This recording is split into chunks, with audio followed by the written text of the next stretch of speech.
Hey guys, all right, so now we're going to talk about having a super space, a space where you can best engage preschoolers in biblical truths and concepts. So I know churches today meet in all kinds of areas. You may actually have a building, you may meet in a movie theater or a school. We are fortunate enough to have this building. But for 6 months, we actually shared this building with a church that was already here. So we would meet on Sunday nights, and we'd have to come in and kind of set up. So I know that there's lots of different environments out there. You can still make your space super. I want to go over some overarching tips and ideas that I think will benefit any type of space you're in. The first thing when you think about space is it needs to be safe. We want our kids to be safe. Check-in. Check-in starts it all. Do you have a reliable, here's our check-in station here. We have two. We have one for regular attenders and then we have one for guests. Is it reliable? I mean, a lot of you guys probably have the system where the kid gets a tag and then the parent gets a tag. And that's all great. They have the best intentions, but you have to be able to follow through on them, and I know that's hard. So when the parent comes to check in, so here they are at the door, and what happens? I don't have my sticker. So you go ahead and that's probably one of the most important training things you need to tell your volunteers is that no child gets picked up without a sticker. It's so hard, I know, when it's like your best friend or you know exactly who they are. But we always tell our volunteers, you don't know who that parent is behind them. And you may really hurt a parent's feeling or they may think, oh my goodness, they're just letting people pick up their kids. So what we do is we tell, I am the kids director, always make me the bad guy. If I need to come and handle the situation, I can look at driver's license, I can go back into the computer and print out another tag. So most parents are going to be very happy that you are so on top of the security issue. Okay, so we're going to come on in. This is our toddler room. And I just want to talk to you guys a little bit more about safety in here. So let me check my notes real quick. Okay, so we have classrooms. Again, I've talked about, I know some of you guys are SETS troopers and you are in like a school or something like that, that you don't even have a room, you have a space. Regardless, room space, I strongly suggest having 2 background check adults in every kid's area. 2 background check adults, non-married. They can be married, but then you would need 3. And that is just for the safety, it's just accountability. So we have 2 background check adults in every classroom. We have wonderful middle schoolers and high schoolers that also help us out, and those guys are great. So you're going to have a good check-in system, you're going to have your background check volunteers. One of the probably first training sessions you need to have is just kind of the basics, how to get out of the building. Of course, if there's a fire, unfortunately, we got to have what happens if there's an intruder.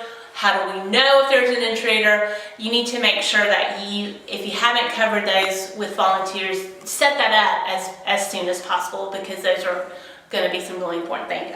Also, I have my name tag on. All our name tags for our volunteers actually have our picture on it too. That's just another level of security. Again, I told you guys, we're a small church, so we had these from day one. We had these name tags when we had 6 kids. But we wanted to go ahead and set that, and now our volunteers know, our parents know, we have 2 background check adults wearing their name tags. We've got the safety procedures. We know what to do in case, God forbid, there ever was any kind of emergency. Safety, safety, safety.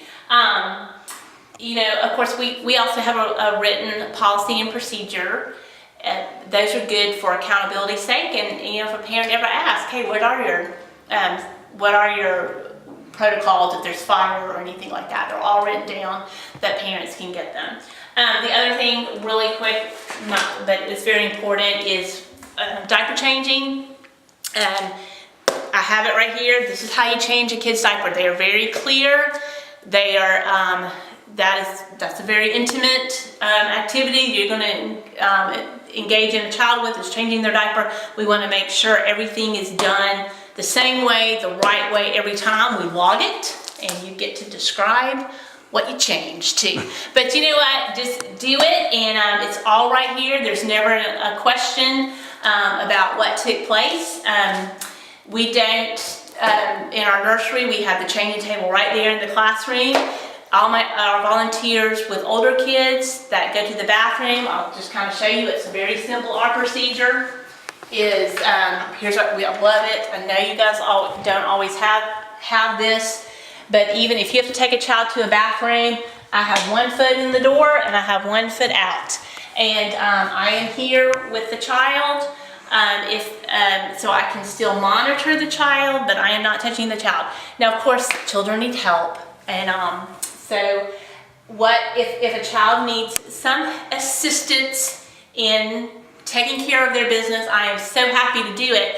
And this is all I do. Oh, Mr. Jack, Katie needs some help. So I'm going to help her, right now. And so then my co-teacher knows what I'm doing. I've got the door open. I've already told her that I'm helping the child. So just anything like that we can protect our children and ourselves in this day and age is so important. And just even, go overboard with that. Sometimes I think we get a little comfortable with our kids, but safety is just so important. To have a super space, we gotta have a safe space. Okay. Okay, so we talked about having a safe environment. We also want to have a clean environment. I am blessed with a church with some germaphobe moms. And I say that in the most positive way because I have my own cleaning task force. And so I'm a clean person, but I really had some moms that they were very passionate about it. They had suggestions and stuff they used, and I just incorporated them in. They really became my cleaning task. So all of our classrooms they helped me develop it, a cleaning guide. Sorry, it is very simple. There's only 4 little steps on there, but it just tells people what to do in each classroom. So we have our cleaning supplies. This is a toddler room, so this is high enough. Of course, our cleaning supplies are going to be out of reach. I do recommend using non-toxic, as organic or as natural as you can get, because especially with classrooms where kids are putting toys in their mouth. Another really quick suggestion that I have loved. I got these at IKEA. We talk about this. We'll talk about it when we talk about behavior in part of the lesson. It's make cleaning up part of your lesson. So as you can see in this classroom, kids have different areas where they can play. But when it's time to clean up, we're going to put all of our toys that we touched in our bucket. And then the bucket is just going to go back over here. And all my classrooms have that bucket. And so then they can be cleaned at the end. So you want to have, every time this classroom is used, we're going to clean the toys. I would also recommend a quarterly clean, where you're going to come in and you're actually going to maybe bleach some toys or run some toys to the dishwasher. One thing that has really come to my attention is carpets. Our carpets are pretty new, but carpets hold a lot of germs. So that is one thing I'm putting in our budget, is to get our carpets professionally cleaned at least once a year. They probably even need more than that, but we're going to start with once a year to get our carpets cleaned, especially after you have the flu season and stuff. A clean classroom is a happy classroom. Parents really, really appreciate that, especially a lot of our younger parents. That's really, really important to them. Another kind of funny thing, but I think it's true, is I spend a lot of time here, and I get really used to smells. And this building that we're in, it's actually it's kind of in a warehouse type district, and I don't know, it kind of can get a little musty smelling, and I don't sometimes see it, but make sure your room smells good. You may want to have a tester before Sunday or Wednesday night or whenever, and just pull somebody, like a parent, a trusted parent, does this room smell okay? And just, that's just one of those things that help parents feel comfortable when they drop their kids off. It's clean, it smells clean, and you've done what you're supposed to do to set up. Okay, so we have a safe environment, we have a clean environment. We also want to go for an organized environment. Again, I've got this wonderful classroom.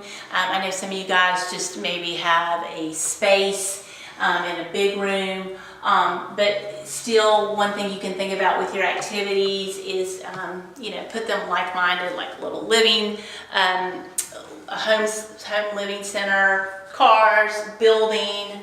We've got music. I'm really big on labels.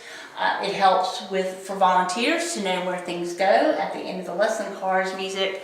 I got these shelves from IKEA, by the way. They are wonderful. Puzzles.